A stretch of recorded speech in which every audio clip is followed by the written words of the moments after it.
Well, this one's a change of pace. Commissioned review, and this is definitely one of those cases where I wasn't going to check this out myself.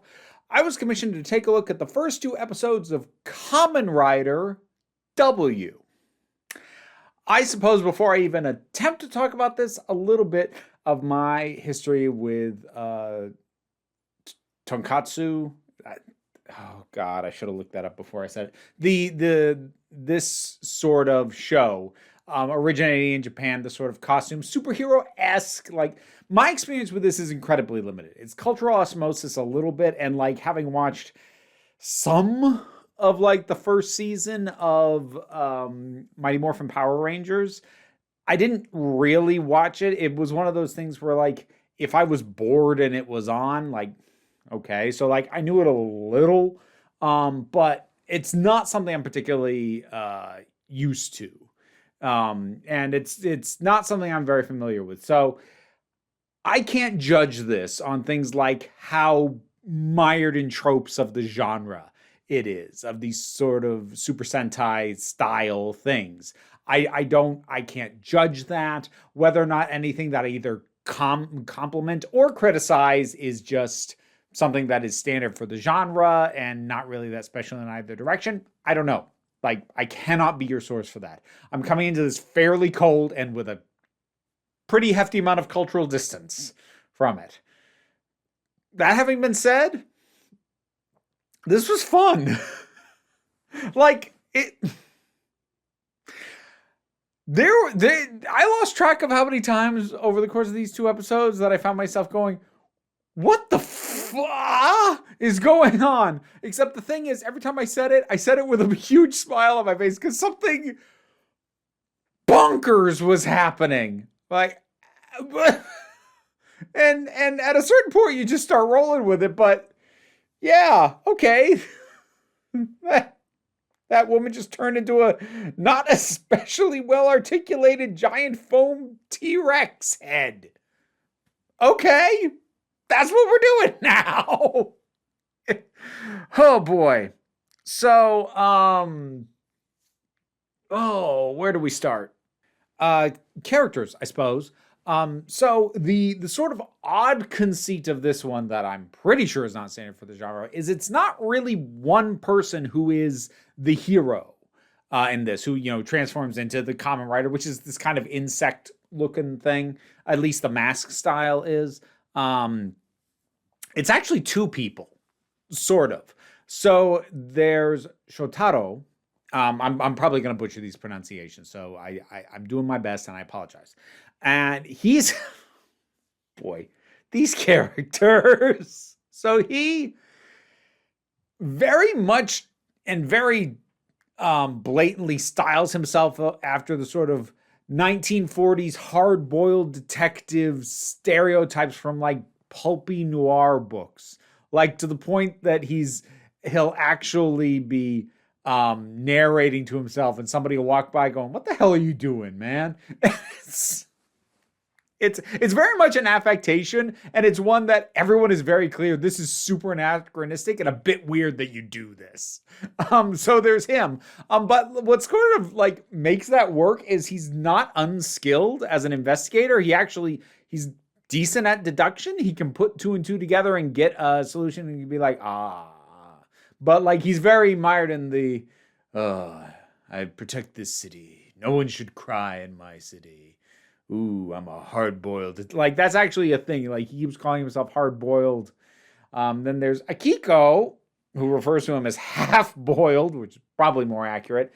She's very much tacked on. At least she appears to be in these first couple episodes, largely for the sake of just another person there and having somebody that these characters have to explain to. Because this whole thing goes pretty much immediately in medias res.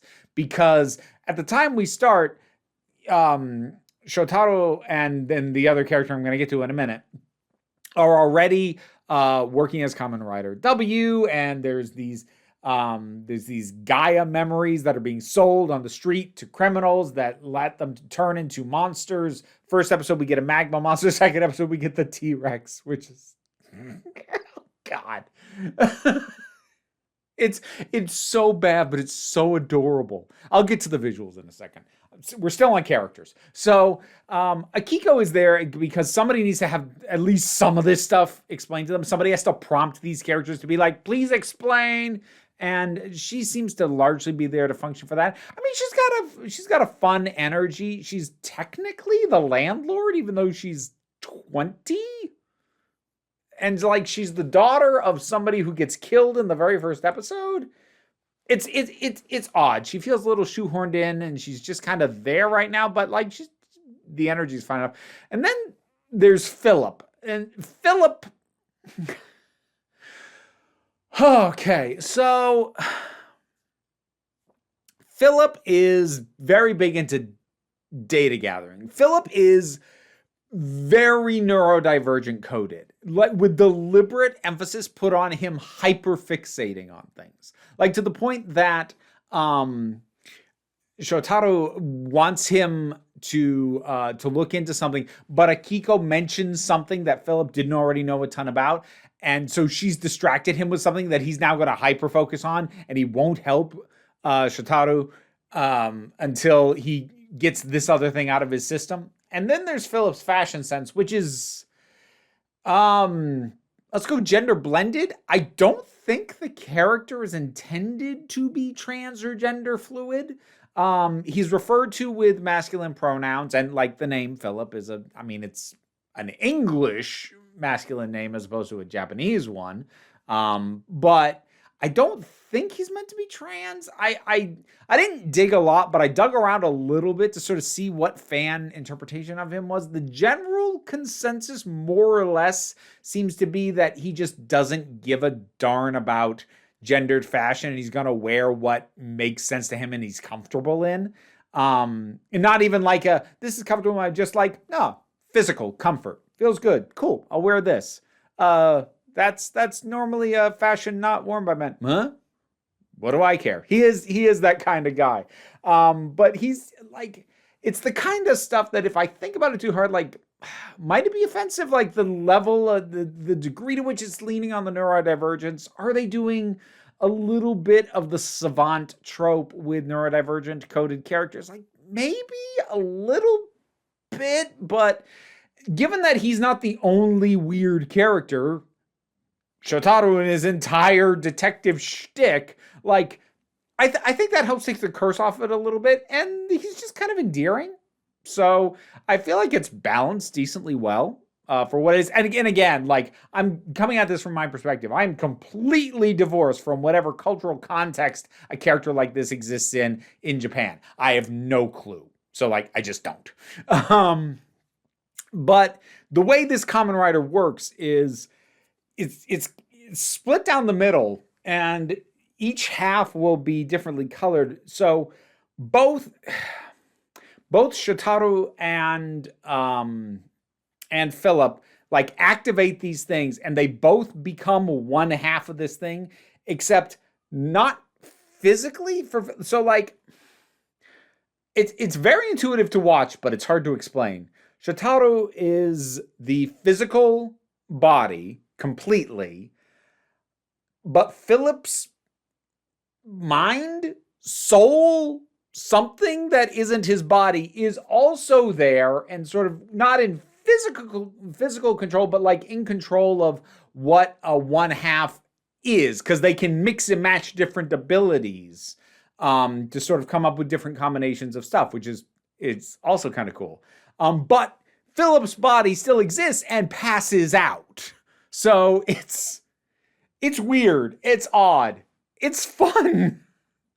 The effects are, oh boy. So some of the effects are not too bad. This is like from 2010-ish. Some of the fight scenes are decently. Some of the effects, like you can tell the nature of the effects, but like, yeah, okay. But there are other times it's it's real bad, but it's real bad in a way that's kind of adorable. When the T-Rex thing gets really hugely big, and it's like it's not a good effect. But it's fun. There is one bit where like when Kamen Rider W is like on this sort of flying thing and it's flying around and it's fighting the big T-Rex thing. When they're both CGI creations, I kind of detach, but when only one of them is and the other is just this ridiculous, wow, that is very outdated CGI. I'm pretty sure it was outdated even at the time. But also I get why they made the calls that they did. They're doing these effects that would have been big, difficult to do. And they're using CGI for things like debris falling in the middle of a street. And like the whole thing's moving at such a clip. It's not lingering on this. It's not like going, here, let us show off this effect. I think they know it doesn't look very good. It's probably part of why it keeps a fast pace. I don't just mean story-wise, I mean visually. And that takes the curse off it a little bit. It's, as you can see, there's a huge smile on my face. I suspect I might get bored with it if I tried to stick with it because I was already spotting the formula by the second episode. Because, like, this is going to be, by its nature, a fairly formulaic show. It's a fairly formulaic genre, at least so far as I understand it. Again, cultural osmosis only on this, to be honest. But ultimately, they're going to uncover some criminal or some conspiracy or like eventually he's just going to have to fight a monster. Like that's how it's always going to end. And it's exciting early on when I'm still seeing, what he can do, what capabilities he has. And, the first episode was a magma thing and this T-Rex thing is very different from that. But I have a feeling after a while, it would feel repetitive after a bit or, just the formula like, oh, well, there is an overarching story starting to form, but yeah, no, fine. We got to stop and fight the monster of the week. Okay. I suspect that's probably what would happen. I don't know for certain. I was only commissioned for the first 2 episodes. And there is sort of hints of this family that I think is a crime family.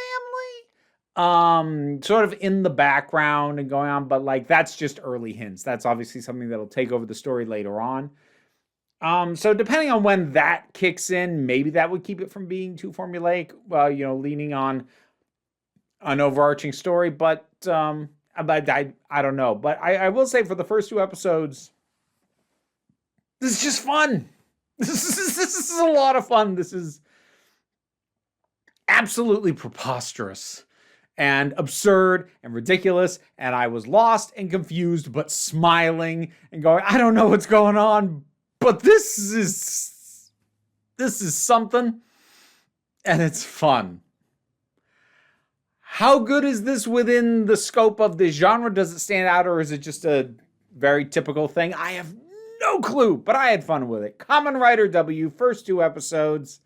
Have you seen this series? Have you seen other Kamen Riders? Do you like this genre? What's your favorite? Whatever your thoughts on it. Anything vaguely related to this. Drop them down in the comments. Let's talk about it. Patreon pays the bills. It's how I was commissioned to review these. And you can commission me to take a look at stuff too. But don't worry too much about it.